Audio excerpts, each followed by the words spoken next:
Mukunda jewels లో అక్షయ తృతీయ సందర్భంగా 1 gram gold కొనుగోలుపై 1 గ్రామ్ సిల్వర్ ఉచితం. ఏప్రిల్ 29 నుంచి మే 24 వరకు మాత్రమే. శ్రీ గురుభ్యో నమ. మహాగణాధిపతి నమ. శివాయ గురు నమ. కామేశ్వరి దేవి నమ. సుమన్ టీవీ ప్రేక్షకులకి శుభోదయ శుభాకాంక్షలు. నేను మీ సోమేశ్వర శర్మ. మేషం నుండి మీనం వరకు ఉన్నటువంటి రాశి ఫలితాలు నా పరిజ్ఞానం సేకరించిన మేరకు ఈ వారం రాశి ఫలితాలను తెలియజేస్తాను. ఈ రాశి ఫలితాలు ఈ నెల 18వ తారీఖు నుండి 24వ తారీఖు వరకు వర్తిస్తాయి. ముందుగా గోచారం.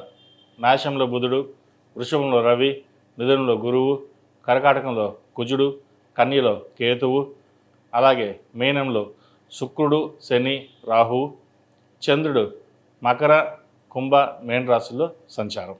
తదుపరి వృషభ రాశి. వృషభ రాశి వారికి ఈ వారం మిశ్రమ ఫలితాలే గోచరిస్తున్నాయి. దశమంలో రాహు సంచారం, చతుర్థంలో కేతు సంచారం, ద్వితీయంలో గురువు, ఏకాదశంలో శని ప్రధాన అంశాలుగా చెప్పవచ్చు. చేసే పనిలో కష్టం తప్ప ఫలితం దక్కదు. ఎన్ని ప్రయత్నాలు చేసినా ఒడుదలకినవి ఏర్పడతాయి. వచ్చిన ధనం కంటే అప్పు చేయాల్సిన పరిస్థితి ఎక్కువగా ఉంటుంది. అప్పుల వాళ్ళు ఇంటి మీద రావడం, ఒత్తిడి చేయడం అనేది జరుగుతుంటుంది. ఇంత క్లిష్ట పరిస్థితుల్లో ఏమిటి ఇది అని ఒక బాధ ఏర్పడుతుంది. ఎందుకంటే 10 మందికి మీరు పెట్టేవారే తప్పితే కానీ ఏ రోజు తీసుకునేవారు కాదు. 10 మందికి మీరు సహాయం చేసేవాళ్ళే. కానీ మీ దగ్గరకు వచ్చేసరికి ఎవరూ సహాయం చేయకపోవడం, మాట మార్చేయడం, ఏం లేదు అని చెప్పడం, లేదా బాగా చూసుకున్న వాళ్ళు, బాగా మాట్లాడుతున్న వాళ్ళు కూడా మీ మీద అధికారం చెలాయించడం అనేది ఎక్కువగా జరుగుతుంది. అది మీ మనోవేదనకి చాలా ఇబ్బందికరంగా ఉంటుంది. ఎన్ని చేసాం, ఏం చేస్తున్నాం, భగవంతుడు మనకి ఇంతే ఇచ్చాడా, ఇలాగే ఉంటుందా జీవితం అనే ఒక వైరాగ్యానికి ఏర్పడతారు. కాబట్టి ఇటువంటి పరిస్థితుల్లోనే మీరు ధైర్యంగా ఉండి నిలబడడం అనేది చాలా చెప్పదగిన విషయం. ఉద్యోగంలో కూడా మార్పులు చేర్పులు ఉంటాయి. మతి స్థిమితం సరిగ్గా ఉండదు. ఏం చేయాలన్నా 1-4 సార్లు ఆలోచించుకుని చేయండి. ఉద్యోగం మారేటప్పుడు కూడా ఉన్న ఉద్యోగం మారడమా లేదా స్థిరంగా ఉండడమా ఆలోచించి నిర్ణయాలు తీసుకోవాలి. ఎందుకంటే ఏదో ఉద్యోగం వచ్చేసింది వెళ్ళిపోదాం అనుకుంటే తర్వాత ఇబ్బంది పడే అవకాశం ఎక్కువగా గోచరిస్తుంది. అలాగే విదేశీ వ్యవహారాలు కావచ్చు, ఉద్యోగం సంబంధించి కావచ్చు, ఫైనాన్స్ సంబంధించి స్పెక్యులేషన్స్కి దూరంగా ఉండాలి. అలాగే విదేశీ విద్యకు సంబంధించి ఉద్యోగంలో కొన్ని మార్పులు ఏవైతే ఉన్నాయో అవి జాగ్రత్తగా పరిశీలన చేసుకుని ముందుకు వెళ్ళండి. ఒక స్త్రీ వల్ల ఇబ్బంది పడే అవకాశం గోచరిస్తుంది. ఎంతో అభిమానించే నమ్ముకున్న వ్యక్తులు మిమ్మల్ని మోసం చేశారనే మనోవేదన, బాధ ఎక్కువగా కనిపిస్తుంది. వాటిని కనిపించకుండా జాగ్రత్తగా ఉండడం అనేది చెప్పదగిన సూచన. విద్యార్థులకు కాలం అనుకూలంగా ఉంది.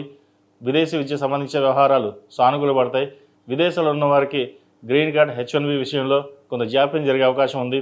అయితే ఉద్యోగ విషయంలో ఎటువంటి మార్పులు ఉండవు. మంచి ఉద్యోగం లభిస్తుంది వీరికి. అలాగే మెడికల్ సీట్ కోసం ప్రయత్నిస్తున్న వారికి మెడికల్ సీటు తక్కువ మార్కులు రావడం, ఎక్కువగా వెచ్చించడం అనేది జరుగుతుంది. మీరు కష్టపడిన దానికి తక్కువగా మార్కులు రావడం ఇది ఒక మనోవేదన కారణమవుతుంది. డాక్టర్ ఎంతో పవిత్రంగా భావించే డాక్టర్ సీట్ కోసం ఎంతో కష్టపడతారు. అయితే మీకు వెనక్కి రావడం, సీటు రాకపోవడం కూడా ఒక ఇబ్బందికరమైన విషయం అని చెప్పవచ్చు. ధైర్యపడవద్దు.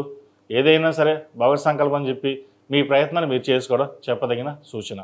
ఈ రాశిలో మించిన స్త్రీలకు వృత్తి ఉద్యోగాల పరంగా, వ్యాపార పరంగా, సంతాన పరంగా, ధనం పరంగా కొంచెం ఇబ్బందులు ఉన్నా కూడా అవి సమస్యపోతాయి. ముఖ్యంగా డబ్బు ఖర్చు పెట్టేటప్పుడు కొంత జాగ్రత్త చూసి వహించడం, భవిష్యత్తును దృష్టిలో పెట్టుకుని ఉండడం అనేది చెప్పదగిన సూచన. జీవిత భాగస్వామి సలహాలు, సూచనలు మీకు ఎంతగానో మేలు చేస్తాయి. మొత్తం మీద గత సంవత్సరాల కంటే ఈ రాహుకేతు మారడం వల్ల కొంత ఇబ్బందికరమైన వాతావరణం నెలకొంటుంది. కాబట్టి కొన్ని మంచి పనులు ఉంటాయి, కొన్ని ఇబ్బందికరమైన పనులు కూడా ఏర్పడతాయి. కాబట్టి సుబ్రహ్మణ్య స్వామి వారికి అభిషేకాలు చేయడం, సుబ్రహ్మణ్య పాశుపత హోమం చేయించడం చెప్పదగిన సూచన. ఈ రాశిలో జన్మించిన వారికి కలిసి వచ్చే సంఖ్య 8, కలిసి వచ్చే రంగు గ్రే. ఏదైనా పని మీద బయటికి వెళ్ళేటప్పుడు సోమవారం కానీ శుక్రవారం కానీ వెళ్ళండి, మంచి ఫలితాలు సంప్రాప్తిస్తాయి. ప్రతిరోజు ప్రతినిత్యం ఆరవల కుంకుమతోటి అమ్మవారిని పూజించడం చెప్పదగిన సూచన.